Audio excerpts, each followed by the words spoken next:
Saya mulai langsung narasumber yang pertama. Kami minta Bapak Letnan Jenderal TNI Purnawirawan Kiki Sanakri. Mengapa begini Pak Kiki? Kita selalu ingat sejak tahun 2003 kita kumpul. Mengkritik dan tidak setuju dengan amandemen 45, dasar 45 ini. Sejak 2003 Pak Kiki.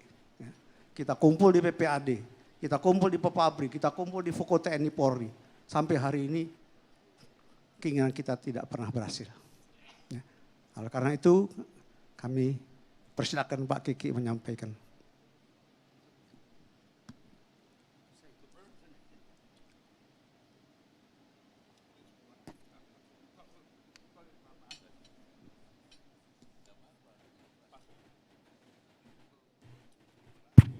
Assalamualaikum warahmatullahi wabarakatuh.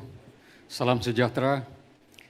Saya ikut Pak Bambang Susatyo tadi di sini karena kalau saya di bawah, hadirin sekalian bisa lihat saya lewat monitor, saya nggak bisa lihat.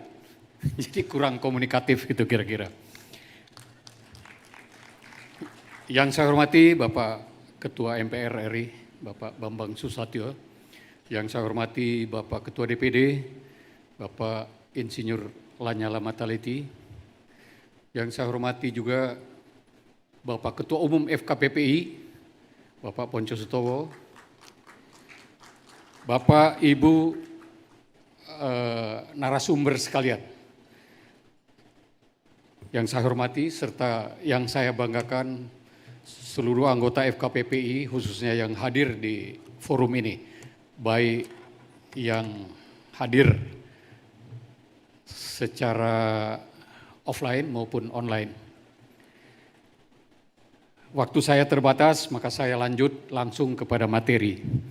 Pertama saya ingin mengatakan begini, kalau kita terus dalam kehidupan bermasyarakat, berbangsa, bernegara ini, terus menggunakan Undang-Undang Dasar hasil amandemen, atau kami menyebutnya sebagai Undang-Undang Dasar 2002, maka kita tidak akan pernah sampai pada tujuan kemerdekaan,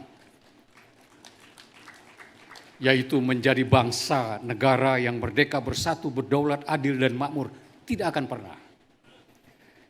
Justru berpotensi kalau tadi Pak Bambang mengatakan bahwa akan sampai pada kesulitan-kesulitan, saya mungkin lebih dari itu ya, bisa berpotensi kepada perpecahan bangsa. Bisa pecah bangsa ini. Lalu pertanyaannya mengapa kesimpulan seperti itu? Karena yang pertama, Undang-Undang 2002 itu sudah mencerabut kehidupan berbangsa bernegara dari akar budaya bangsanya. Para hadirin sekalian, sistem demokrasi apapun itu tidak diletakkan di ruang hampa, tapi dia harus disesuaikan dengan budaya, adat istiadat, masyarakat setempat. Kalau ini tidak sesuai, maka bukan demokrasi, yang muncul adalah anarki. Saya sering mengatakan tadi kalau Pak moderator mengatakan bahwa antara kata dengan air panas. Saya sering mengibaratkan bahwa ibarat manusia yang diinfus, beda golongan darah, kolaps dia. Nah itulah yang terjadi. Undang-Undang Dasar 2002 itu bagaimana mencerabut dari akar budaya bangsanya. Lalu kemudian yang berikut, bahwa Undang-Undang Dasar 2002 itu, perpindahan itu, pergantian itu sudah mengubah secara fundamental dasar-dasar kehidupan berbangsa bernegara. Hadirin sekalian, kalau undang-undang dasar yang diciptakan oleh founding father atau yang asli itu memiliki roh atau bergantung kepada Pancasila. Rohnya Pancasila. Maka Pancasila itu jiwanya adalah persatuan yang didasarkan pada ketuhanan yang Maha Esa, kemanusiaan yang adil dan beradab, di dalam mencapai sila kelima keadilan sosial bagi seluruh rakyat Indonesia dengan menggunakan sila keempat kerakyatan yang dipimpin oleh hikmah kebijaksanaan dalam permusyawaratan perwakilan. Jadi Pancasila adalah persatuan intinya. Dalam penjelasan Undang-Undang Dasar 45 yang itu sengaja dihilangkan, ada pokok-pokok pikiran. Pokok pikiran pertama adalah bahwa negara yang akan dibentuk itu adalah negara persatuan. Negara yang ingin melindungi segenap bangsa dan seluruh tanah air berdasarkan persatuan. Lalu kemudian masih dalam pokok pikiran yang pertama, negara harus mengatasi semua faham golongan dan faham perorangan. Jadi pada intinya rohnya itu adalah persatuan. Nah, ketika terjadi penggantian Undang-Undang Dasar menjadi Undang-Undang Dasar 2002, maka roh itu diganti, persatuan diganti jadi kebebasan. Karena menjadi liberal. Pancasila diganti oleh liberal. Liberal kebebasan. Ketika kebebasan itu diimplementasikan di dalam masyarakat bangsa negara kita, karena barangkali kedewasaan berdemokrasinya belum baik, kelas menengahnya belum banyak, lalu yang muncul adalah kebebasan yang nyaris tanpa batas sekarang ini. Para hadirin sekalian, kalau sekarang ini ada oligarki, muncul Machiavellianism, lalu kemudian politik identitas, politik uang, politik dinasti, dan lain sebagainya. Itu adalah derivasi dari kebebasan yang nyaris tanpa batas itu, yang ditimbulkan oleh amandemen Undang-Undang Dasar. Nah, itu saya kira, jadi sekali lagi saya ingin menegaskan bahwa kalau kita tetap menggunakan Undang-Undang Dasar 2002, kita mungkin justru terjebak dalam perpecahan bangsa. Lalu untuk mengembalikan itu, tadi Pak Bambang sudah mengatakan, sangat berat, luar biasa berat. Hadangannya cukup banyak, hambatannya cukup banyak. Bukan hanya dari dalam negeri, tapi juga dari luar negeri. Ketika amandemen dari 99 sampai 2002, itu tidak bisa terbantahkan bahwa NDI ada di Senayan. Banyak saksi, walaupun saya tidak melihat sendiri ya. Lalu artinya apa? Ini pesanan. Ini hambatan dari luar.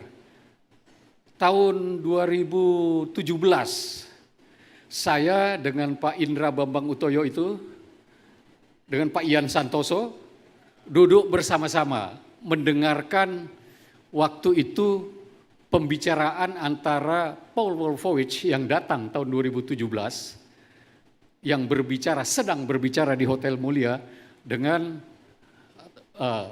tokoh parpol terbesar di Indonesia. Lalu kami memonitor hasilnya yang disampaikan Paul Wolfowitz ada dua. Pertama 2019 Jokowi berlanjut. Yang kedua adalah Undang-Undang Dasar hasil amandemen jangan dikutik-kutik. Itu ada Pak Ian ada di sini, Pak Indra Bambang Utoyo ada di sini. Itu yang kita dengar. Artinya bahwa ini berat. Nah, belum lagi di kita sendiri, di kalangan kita sendiri, sudah banyak yang merasa nyaman dengan Undang-Undang Dasar ini. Enggak enggan keluar dari area kenyamanan itu. Itu banyak pihak. Terakhir yang ingin saya sampaikan adalah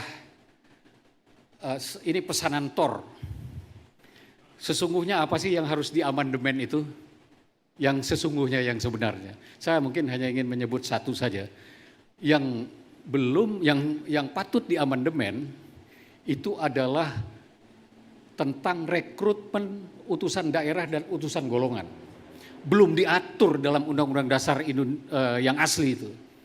Jadi sekali lagi rekrutmen utusan daerah dan utusan golongan. Karena belum diatur, maka pada era Bung Karno, MPR itu kan MPRS. Sehingga dengan sementaranya terjadi kooptasi. MPR oleh eksekutif. Pada daerah Pak Harto S-nya hilang. Tapi utusan daerah itu adalah pejabat-pejabat justru yang ditunjuk. Saya Danrem Timur-Timur dulu menjadi anggota DPR, menjadi anggota MPR. Pangdam, gubernur, semuanya ditunjuk Pak Harto. Jadi kooptasi oleh eksekutif terus berlanjut. Seharusnya bagaimana? Seharusnya barangkali kalau utusan daerah itu seperti di Papua ada Dewan Adat. Dayak, suku Dayak ada Dewan Adatnya. Biarkan aja Dewan Adat itu yang menunjuk siapa perwakilannya. Lalu utusan golongan, kan ada Ikatan Insinyur Indonesia, Ikatan Dokter Indonesia, Ikatan Pengusaha dan lain sebagainya. Biar aja ikatan itu yang menunjuk. Sehingga dengan demikian maka MPR itu benar-benar menjadi lembaga tertinggi negara, tidak terkooptasi. Nah untuk itu sekali lagi yang perlu diamandemen barangkali antara lain adalah rekrutmen utusan daerah dan utusan golongan. Saya kira sekian, terima kasih, mudah-mudahan ada gunanya. Wassalamualaikum warahmatullahi wabarakatuh. Waalaikumsalam warahmatullahi wabarakatuh. Terima kasih Pak Kiki. Bapak Ibu sekalian, Pak Kiki ini adalah Ketua Dewan Pakar FKPPI. Dan kami di keluarga besar ABRI dulu dipimpin oleh Pak Wijoyo Siono dan Pak Tri Sutrisno terus saja bicara soal ini sejak 2003 sampai dengan Pak Wijoyo meninggal belum pernah berhasil.